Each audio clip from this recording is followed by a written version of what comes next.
हाँ जी, नमस्कार आप सभी का स्वागत है अपने इस YouTube चैनल एड्यूरोही पर। मैं आपका अपना विजय भारत आप सभी का स्वागत करता हूं। आज का इतिहास सीरीज के अंतर्गत चलने वाली कक्षाएं आप सभी को डेली सुबह 7:30 बजे प्रोवाइड करवा दी जाती हैं अपने इस YouTube चैनल एड्यूरोही ऑफिशियल पर। आज 21 अगस्त के दिन आप सभी का स्वागत है इस कक्षा में। Today in history with MCQs. आज का दिन ऐतिहासिक दृष्टिकोण से किस मायने में महत्वपूर्ण है, उसी से संबंधित हम कुछ बातें कवर करेंगे और आपसे मल्टीपल चॉइस क्वेश्चंस भी पूछेंगे। ऐसे मल्टीपल चॉइस क्वेश्चंस जो पहले कभी आपके एग्जाम्स में पूछ लिए गए हैं या फिर आपके आने वाले एग्जाम्स के लिए जो इम्पोर्टेंट हो सकते हैं, उन्हीं क्वेश्चंस को आधार मानते हुए हम आपके लिए कुछ क्वेश्चंस भी लेकर आते हैं। ये आपकी कक्षा हफ्ते के 7 दिन होती है, एवरी डे होती है। अगर आपको ये कक्षा पसंद आ जाए तो कक्षा को लाइक कर दीजिएगा, अपने दोस्तों के साथ इसे शेयर भी कर दीजिएगा। अगर आपने अभी तक इस YouTube चैनल को सब्सक्राइब नहीं किया है तो सब्सक्राइब कर लीजिए, बेल आइकन बटन को भी प्रेस कर लीजिए ताकि समय से पहले आपको इस कक्षा की नोटिफिकेशन मिलती रहे। तो चलो जी, शुरुआत करते हैं हम आज के इस महत्वपूर्ण दिवस की। आज है 21 अगस्त। तो शुरुआत करेंगे हम आज जन्मदिन से, जिनका आज जन्मदिन है। तो सबसे पहले बात कर लेते हैं इनके बारे में। इनका क्या नाम है? इनका नाम है कृष्ण कन्हाई। कृष्ण कन्हाई कौन है, इनके बारे में थोड़ा सा आपको बताएं। इनका जन्म आज ही के दिन 1961 में हुआ था। कहाँ पे? वृंदावन में इनका जन्म हुआ था। और ये जो वृंदावन क्षेत्र है कहाँ पर पड़ता है? तो ये तो उत्तर प्रदेश में है। किस वजह से जाने गए हमारे भारतवर्ष में? ये हमारे भारतवर्ष के एक प्रसिद्ध चित्रकार हैं। इन्होंने भारत में ही नहीं बल्कि विश्व में भी अपने नाम का परचम लहराया है।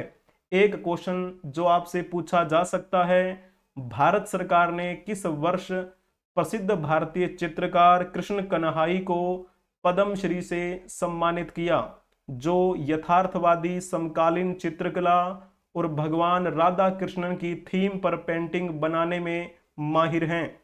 आपको इस क्वेश्चन से बहुत सारी चीजें क्लियर हो गई होंगी। जल्दी से बताइएगा आप, पद्मश्री से सम्मानित भारत सरकार ने इनको किस वर्ष किया था? तो 2004 अगर आपने लिखा है तो बहुत अच्छी बात है।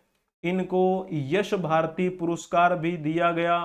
यश भारती सम्मान इनको कब मिला? तो आप कहेंगे 2015 की बात है जब इनको ये सम्मान मिला था। राधा कृष्ण के विषयों पर चित्रों के विशेषज्ञ माने जाते हैं ये। यहाँ पर अगर आप देखेंगे कुछ चित्र, ये देख लीजिए, इन्होंने ये चित्र बनाया है जिसमें सरदार वल्लभ भाई पटेल और नरेंद्र मोदी आपको दिखाई दे रहे हैं।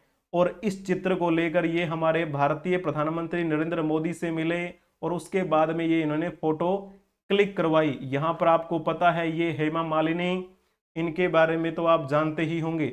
यहाँ पर ये देख लीजिए, चित्रांकन के लिए कितने प्रसिद्ध हैं हमारे ये कृष्ण कन्हाई। आज इनका जन्मदिन है, इनको बहुत बहुत शुभकामनाएं। इन्होंने हमारे दिवंगत प्रधानमंत्री अटल बिहारी वाजपेयी जी का भी एक चित्र बनाया था, जिसका उद्घाटन हमारे भारतीय राष्ट्रपति माननीय रामनाथ कोविंद जी ने किया था। ठीक है ना? तो एक बार आप वो चित्र भी देख सकते हैं, आपको मिल जाएगा। तो चलो अब हम इनके बारे में बातें कर लेते हैं। इनका नाम क्या है? इनका नाम है पेमा खांडू। पेमा खांडू के बारे में अगर हम बात करें, ये क्यों प्रसिद्ध हैं हमारे भारत में? तो वर्तमान में ये हमारे भारतीय राज्य अरुणाचल प्रदेश के मुख्यमंत्री हैं।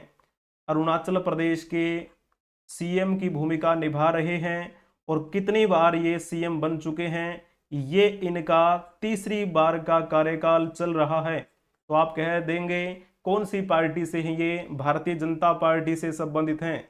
इनका जन्म कब हुआ था? 21 अगस्त 1979 को इनका जन्म हुआ था। कहाँ पे? एक डिस्ट्रिक्ट पड़ता है, आपने शायद नाम सुना होगा उस डिस्ट्रिक्ट का, तवांग डिस्ट्रिक्ट। कहां पर पड़ता है ये? अरुणाचल प्रदेश में, अरुणाचल प्रदेश। ठीक है, इसकी राजधानी का नाम आप बताइएगा। ईटानगर के पास में आपको ये दिखाई देगा, तवांग जिला।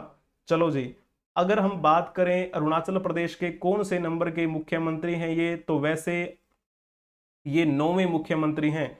कब बने थे ये? पहली बार 17 जुलाई 2016 को पहली बार सीएम बने थे। उसके बाद से लगातार बने आ रहे हैं, 3 कार्यकाल। अब इनका ये तीसरा कार्यकाल चल रहा है, 2 कार्यकाल ये पूरा कर चुके हैं। अब चलो यहां पर एक फोटो भी देख लीजिए, ये न्यूज मैंने कवर की थी जब ये तीसरे कार्यकाल की शपथ ले रहे थे।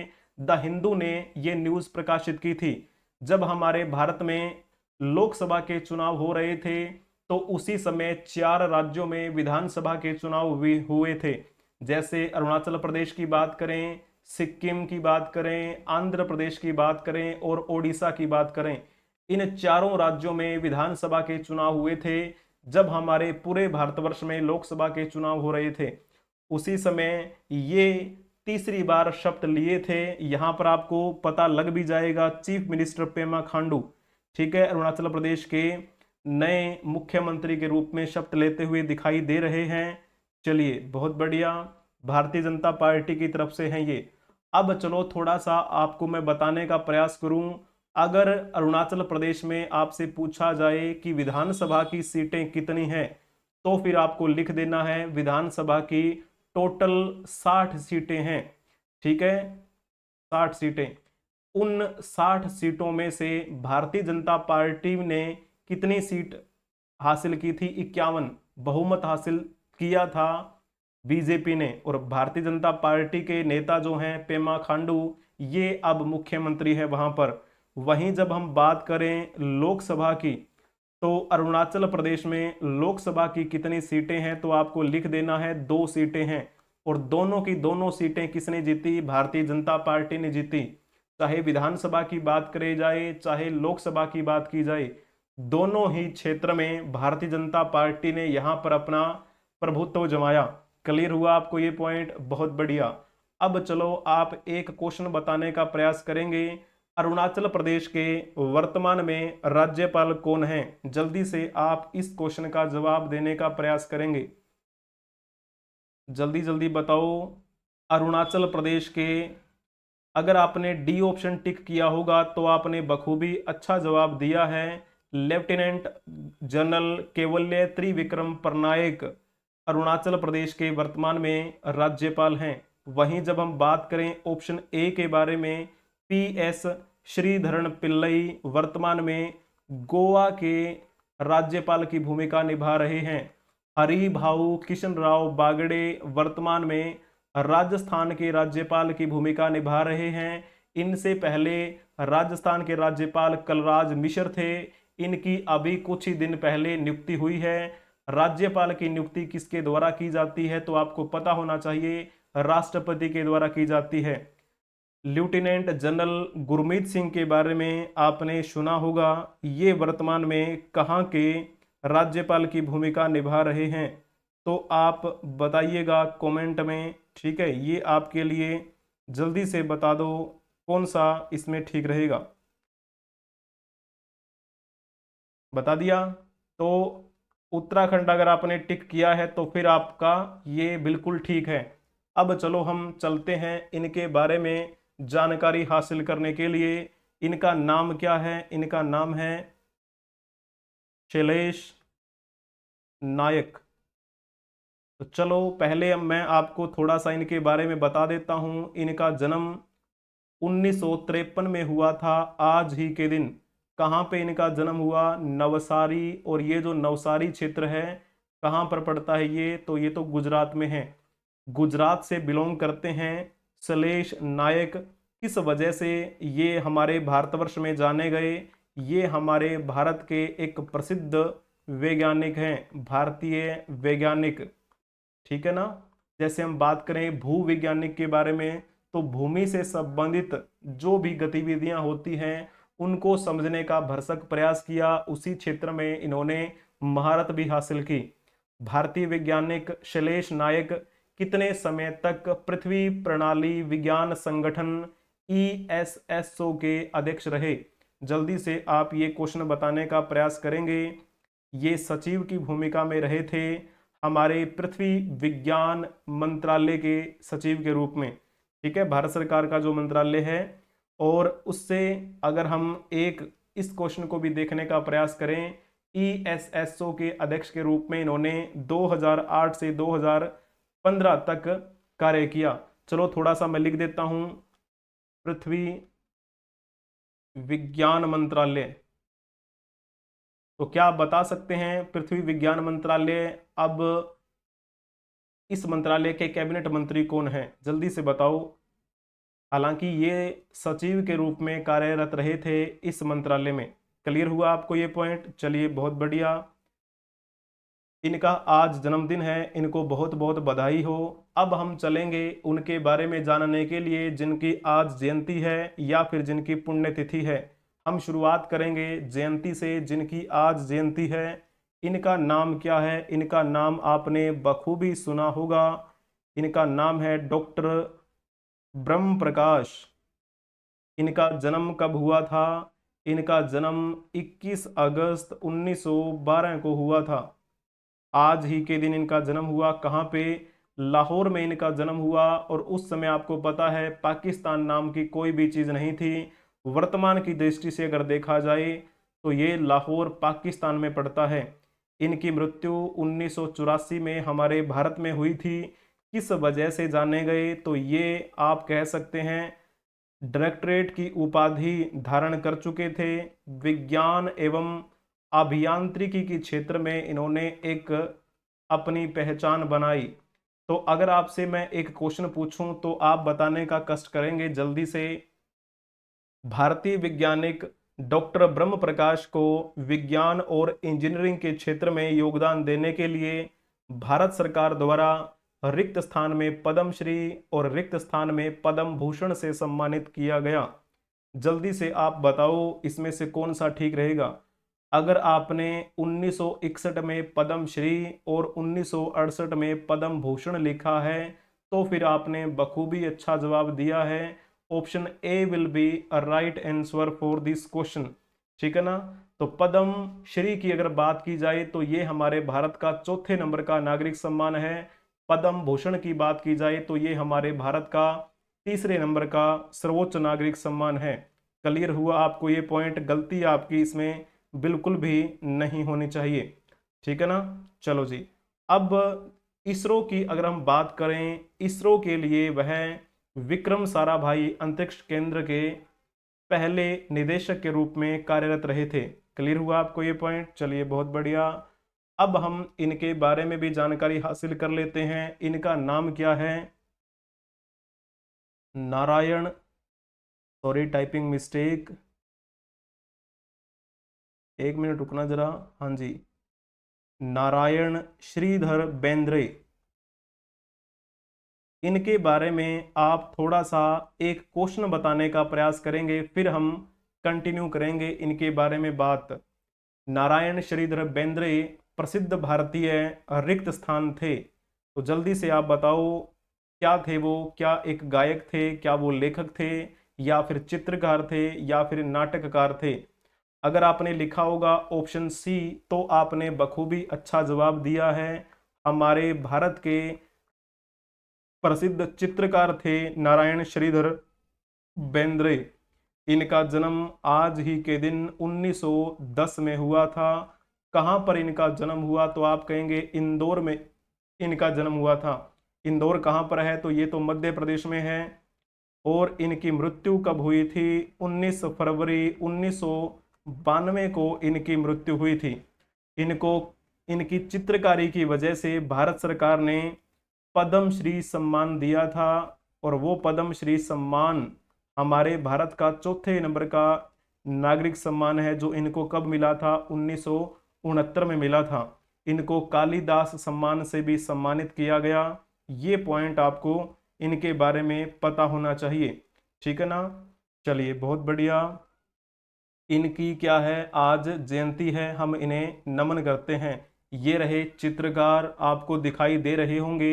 ये चित्र है नारायण श्रीधर बेंद्रे का, जब वो एक पेंटिंग बना रहे थे, एक चित्र बना रहे थे। ठीक है ना। अब चलो हम इनके बारे में बातें कर लेंगे। इनका नाम क्या है, इस्मत चुगताई। इस्मत चुगताई नाम आपने जरूर सुना होगा, अगर नहीं सुना है तो कोई बात नहीं, एक क्वेश्चन आप बताने का प्रयास करेंगे। भारतीय साहित्य में प्रसिद्ध और सशक्त कहानीकार के रूप में जानी जाने वाली इस्मत चुगताई का जन्म कहाँ पर हुआ? आप कौन सा ऑप्शन इसमें टिक करेंगे, जल्दी से आप बताइएगा। अगर आपने लिखा होगा उत्तर प्रदेश तो आपने बखूबी अच्छा जवाब दिया है। इस्मत चुगताई का संबंध कहाँ से था? उत्तर प्रदेश से था।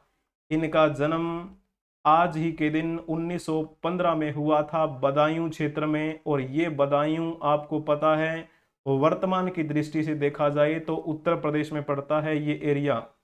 इनकी मृत्यु 24 अक्टूबर 1991 को हुई थी, हमारे भारतीय राज्य महाराष्ट्र की राजधानी मुंबई में। ठीक है ना। तो ये पॉइंट आपको ध्यान में रखना है, किस वजह से जानी गई ये हमारे भारतवर्ष में। तो ये हमारी भारत की एक प्रसिद्ध साहित्यकार रही हैं। कौन कौन सी भाषा को इन्होंने नया आयाम दिया? तो हिंदी भाषा और उर्दू भाषा को इन्होंने नया आयाम दिया था। इनको कई पुरस्कारों से सम्मानित किया गया। साहित्य के क्षेत्र में दिया जाने वाला दूसरे नंबर का सर्वोच्च सम्मान साहित्य अकादमी पुरस्कार इनको मिला था। नेहरू अवार्ड से इनको सम्मानित किया गया, मखदूम अवार्ड से भी इनको सम्मानित किया गया। इनकी अगर हम कुछ रचनाओं की बात करें तो इनकी रचना आती है, एक रचना का नाम है टेढ़ी लकीर। ठीक है।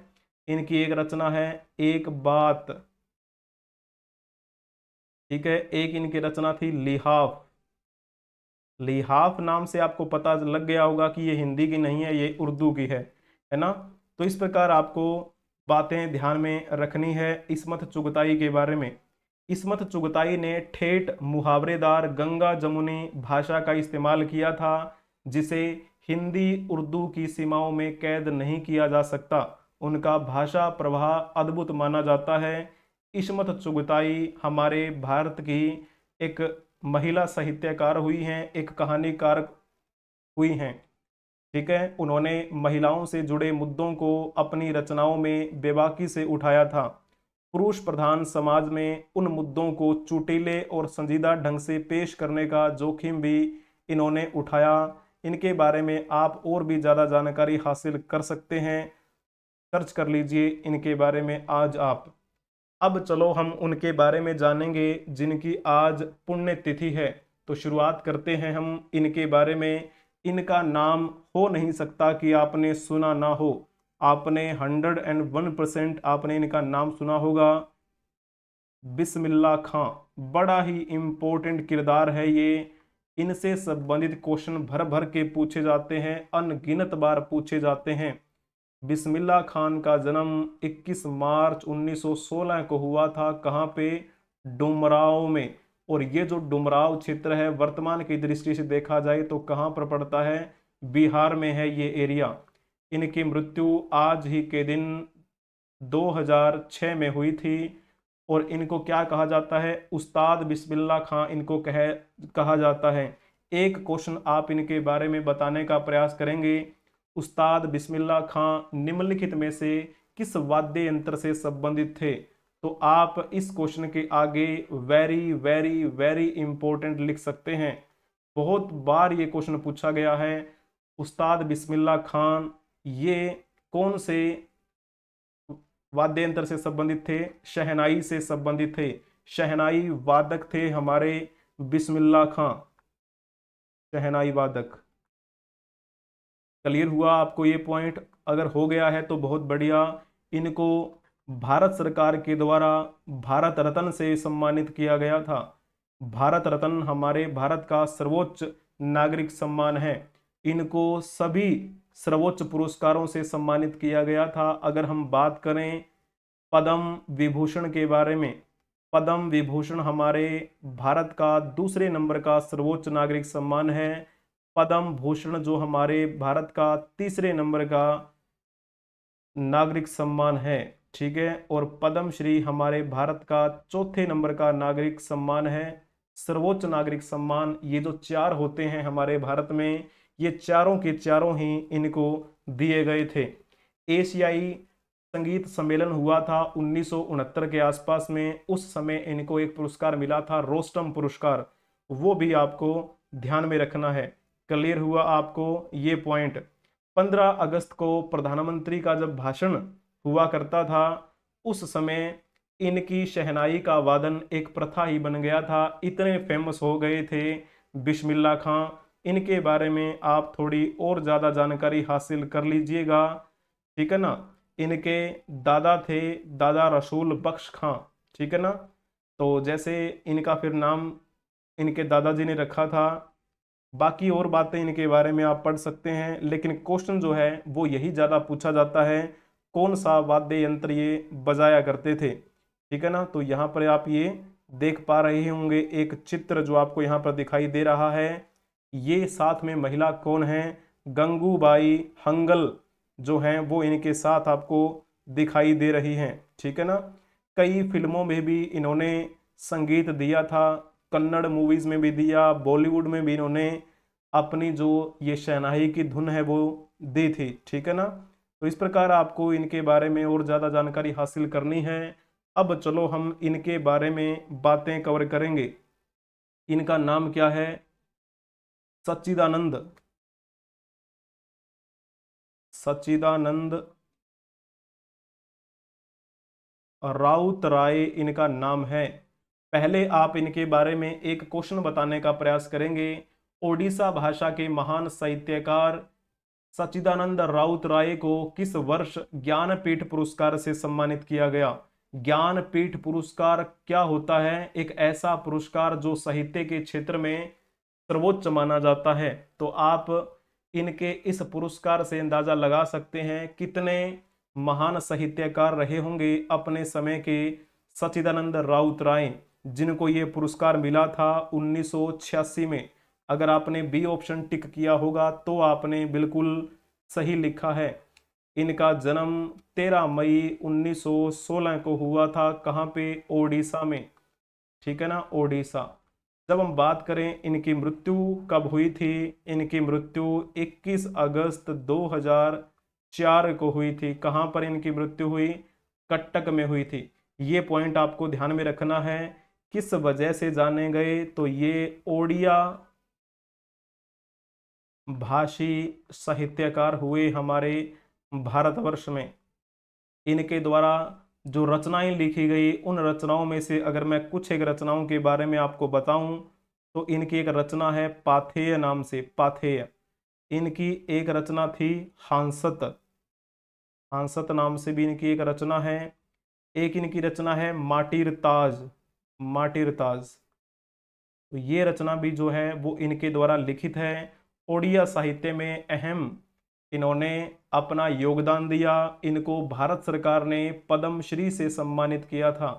पद्मश्री हमारे भारत का चौथे नंबर का नागरिक सम्मान है, और ये पुरस्कार सच्चिदानंद राउत राय को 1962 में दिया गया था। इनको साहित्य के दिया क्षेत्र में दिया जाने वाला सर्वोच्च सम्मान ज्ञानपीठ पुरस्कार भी मिला, और इनको 1963 में साहित्य के क्षेत्र में दिया जाने वाला दूसरे नंबर का सर्वोच्च सम्मान भी मिला था। साहित्य अकादमी पुरस्कार से इनको सम्मानित किया गया, ठीक है, साहित्य अकादमी पुरस्कार। इनको सबसे, इन तीनों में से अगर बताया जाए, सबसे पहले इनको मिला पद्म श्री, उसके बाद में 1963 में इनको मिला साहित्य अकादमी। फिर लगा कि हाँ ये साहित्य में और भी ज़्यादा अच्छा कर रहे हैं, इस वजह से इनको फिर ज्ञानपीठ पुरस्कार दे दिया, जो सर्वोच्च पुरस्कार माना जाता है साहित्य के क्षेत्र का। तो इनकी आज पुण्यतिथि है, हम उन्हें श्रद्धांजलि अर्पित करते हैं। चलो जी, अब हम इनके बारे में जान लेते हैं। इनके बारे में शायद आपने सुना होगा, इनका नाम है सुब्रमण्यम चंद्रशेखर। सुब्रमण्यम चंद्रशेखर के बारे में एक क्वेश्चन आप बताने का प्रयास करेंगे। भारतीय मूल के अमेरिकी खगोल भौतिकी विज्ञानी सुब्रमण्यम चंद्रशेखर को किस वर्ष भौतिकी का नोबेल पुरस्कार मिला? नोबेल पुरस्कार मिलना कोई छोटी बात नहीं होती। इससे आप ये अंदाजा लगा सकते हैं किस लेवल के ये हमारे वैज्ञानिक रहे होंगे। 1983 में उनको भौतिकी शास्त्र के लिए नोबेल पुरस्कार दिया गया था। और चलो इनके बारे में हम जानकारी हासिल कर लेते हैं। इनका जन्म 19 अक्टूबर 1910 को हुआ था लाहौर में। उस समय लाहौर हमारे भारत का हिस्सा था, पाकिस्तान नाम की कोई चीज़ नहीं थी। लेकिन वर्तमान में अगर देखा जाए तो ये लाहौर पाकिस्तान में पड़ता है। 21 अगस्त 1995 को इनकी मृत्यु कहाँ पे हुई थी? शिकागो में हुई थी। और ये शिकागो कहाँ पर है? संयुक्त राज्य अमेरिका में है। शिकागो वही जगह है जहाँ पर स्वामी विवेकानंद ने सर्वधर्म सम्मेलन में उद्बोधन दिया था। ठीक है ना? तो ये पॉइंट आपको पता होना चाहिए। जब हम इनके बारे में बात करें तो ये सर सीवी रमन के भतीजे थे। सीवी रमन के भतीजे। सीवी रमन के बारे में तो आपको पता ही होगा, रमन प्रभाव के बारे में आपने सुना होगा। सीवी रमन भी नोबेल पुरस्कार से सम्मानित हुए थे। तो नोबेल पुरस्कार विजेता सर सीवी रमन के ये भतीजे थे। और कहते हैं कि बाद में ये अमेरिका चले गए थे और सौरमंडल से संबंधित पुस्तकों पर इन्होंने क्या है, ज्ञान ग्रहण किया और इन्होंने फिर खुद भी जो है पुस्तकें लिखी थी उस टॉपिक पर। ठीक है, तो इनके बारे में थोड़ा आप और ज़्यादा जानकारी हासिल कर लें ताकि आपको पता लगे। आज इनकी पुण्यतिथि है, हम इन्हें श्रद्धांजलि अर्पित करते हैं। तो ये क्वेश्चन भी आपका हो गया। अब हम इनके बारे में जानकारी हासिल करेंगे। इनका नाम क्या है? काका कालेलकर। काका कालेलकर के बारे में पहले आप एक क्वेश्चन बताएंगे। भारत के प्रसिद्ध गांधीवादी, स्वतंत्रता सेनानी, शिक्षाविद, पत्रकार और लेखक काका कालेलकर किस उपनाम से प्रसिद्ध हुए थे? अगर आपने इसमें लिखा होगा काका साहब तो फिर आपने बखूबी अच्छा जवाब दिया है। काका कालेलकर जो हैं वो काका साहब के नाम से प्रसिद्ध हुए। इनका जन्म 1 दिसंबर 1885 को हुआ था। सतारा महाराष्ट्र में, सतारा महाराष्ट्र में जन्म हुआ था। ठीक है ना? तो ये पॉइंट आपको पता होना चाहिए। इनकी मृत्यु 21 अगस्त 1981 को हुई थी। महात्मा गांधी के कदमों पर ये चले थे, इसी वजह से ये गांधीवादी नेता कहे जाते हैं। नई दिल्ली में इनकी मृत्यु हुई थी आज़ादी के काफ़ी समय के बाद में। गांधी जी के नेतृत्व में जितने भी आंदोलन हुए उन सब आंदोलनों में काका कालेलकर ने भाग लिया था। कहते हैं कि इनको लगभग 5 साल तक सजा हुई थी, 5 साल इन्होंने जेल में बिताए थे। ठीक है, तो ये एक स्वतंत्रता सेनानी होने के साथ साथ एक अच्छे लेखक थे, एक पत्रकार भी थे। और एक गुजराती पत्रिका आया करती थी नवजीवन नाम से, नवजीवन नामक गुजराती पत्रिका के ये संपादक भी रहे थे। ये पॉइंट आपको पता होना चाहिए इनके बारे में। बाकी और भी ज़्यादा जानकारी आप हासिल कर ले इनके बारे में ताकि आपको और ज़्यादा जानकारी मिले। अब चलो हम इनके बारे में जानने का प्रयास करेंगे। इनका क्या नाम है? इनका नाम है वामन राव बलिराम लाखे। चलो जी, आप इनके बारे में एक क्वेश्चन बता दीजिए फिर। भारत की स्वतंत्रता के लिए लड़ने वाले स्वतंत्रता सेनानियों में से एक वामन राव बलिराम लाखे किस राज्य से थे? बड़ा प्यारा सा क्वेश्चन है, जल्दी से आप बताओगे। अगर आपने इसमें लिखा होगा छत्तीसगढ़ तो आपने बखूबी अच्छा जवाब दिया है। ये हमारे भारत के क्या थे? एक महत्वपूर्ण स्वतंत्रता सेनानी रहे हमारे भारत के। एक सेकंड रुकना जरा। स्वतंत्रता सेनानी। अब जैसे इनके बारे में अगर आपसे कुछ पूछा जाए तो फिर आप क्या जवाब देंगे? इनका जन्म 17 सितंबर 1872 को हुआ था। कहाँ पे? रायपुर में। और ये रायपुर वर्तमान की दृष्टि से देखा जाए तो ये छत्तीसगढ़ की राजधानी है। क्लियर हुआ आपको ये पॉइंट? और इनकी मृत्यु आज ही के दिन हुई थी 1948 में। ये पॉइंट भी आपको पता होना चाहिए। अब ऐसे कहा जाता है कि ये 1922 में रायपुर डिस्ट्रिक्ट में कांग्रेस के अध्यक्ष निर्वाचित हुए थे और उसी समय इन्होंने नियमित खादी वस्त्र पहनने और विदेशी वस्तुओं के बहिष्कार का संकल्प लिया था। इस प्रकार के थे हमारे वामन राव बलिराम लाखे। होम रूल लीग की स्थापना के बारे में आपने सुना होगा, बाल गंगाधर तिलक के नेतृत्व में जिसकी शुरुआत हुई थी, उससे भी ये जुड़े थे। होम रूल लीग के बारे में आप और भी ज़्यादा जानकारी हासिल कर रहे होंगे क्योंकि मैंने हिस्ट्री में आपको कई बार बताया है होम रूल लीग के बारे में। एनी बेसेंट का संबंध भी किस प्रकार से होम रूल लीग से था वो भी मैंने आपको समझाने का प्रयास किया उसमें, है ना। चलो जी, अब इनके बारे में भी जान लेते हैं। इनका नाम क्या है, इनका भी आपने नाम सुना होगा, कुर्तुल एन हैदर। कुर्तुलेन हैदर के बारे में आज हम जानने का प्रयास करेंगे। इनका वैसे क्या नाम लिया जाता है, किस नाम से इनको जाना जाता है? एनी आपा के नाम से भी इनको जाना जाता है। हालांकि इनका नाम था कुर्तुलेन हैदर। इनका जन्म 20 जनवरी 1926 को हुआ था। 20 जनवरी 1926 को इनका जन्म कहाँ पे हुआ? सॉरी, एक मिनट रुकिए, सॉरी। तो 20 जनवरी 1926 को इनका जन्म हुआ था उत्तर प्रदेश में। और उत्तर प्रदेश के कौन से क्षेत्र में इनका जन्म हुआ था? तो आपको लिख देना है अलीगढ़ का क्षेत्र, ठीक है ना। और ये कहाँ पर पड़ता है? उत्तर प्रदेश में है। चलो जी, अब आप एक क्वेश्चन बताएंगे फिर हम बाकी बातें करेंगे। ज्ञानपीठ पुरस्कार से सम्मानित उर्दू की प्रसिद्ध लेखिका कुर्तुल एन हैदर को किस वर्ष साहित्य अकादमी पुरस्कार से सम्मानित किया गया? तो आप ये अंदाजा लगा सकते हैं इनके लेखनी के बारे में, किस लेवल की ये लेखिका रही होंगी। एक पॉइंट तो पता लग गया कि ये कौन सी भाषा की लेखिका थी, तो आपको लिख देना है उर्दू। ज्ञानपीठ पुरस्कार से सम्मानित किया गया इनको, यानी कि साहित्य के क्षेत्र में जो सर्वोच्च पुरस्कार दिया जाता है वो होता है ज्ञानपीठ पुरस्कार। इनको साहित्य अकादमी पुरस्कार से सम्मानित किया गया था। ये साहित्य के क्षेत्र में दिया जाने वाला दूसरा सर्वोच्च पुरस्कार होता है। तो जाहिर सी बात है, तो अच्छा लेखन कार्य इन्होंने किया होगा।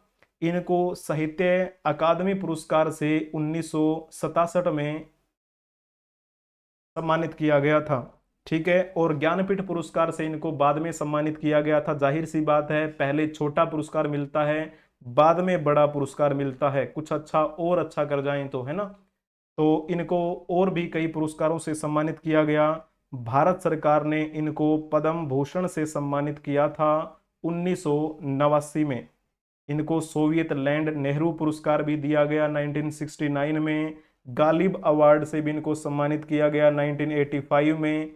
इकबाल सम्मान इनको दिया गया 1985 के आसपास की बात है। चलो जी, अब हम बात करें, ये हमारे भारत की एक प्रसिद्ध लेखिका रही हैं। कौन सी भाषा को इन्होंने नया आयाम दिया? उर्दू भाषा को इन्होंने नया आयाम दिया। इनकी मृत्यु आज ही के दिन 2007 में हुई थी।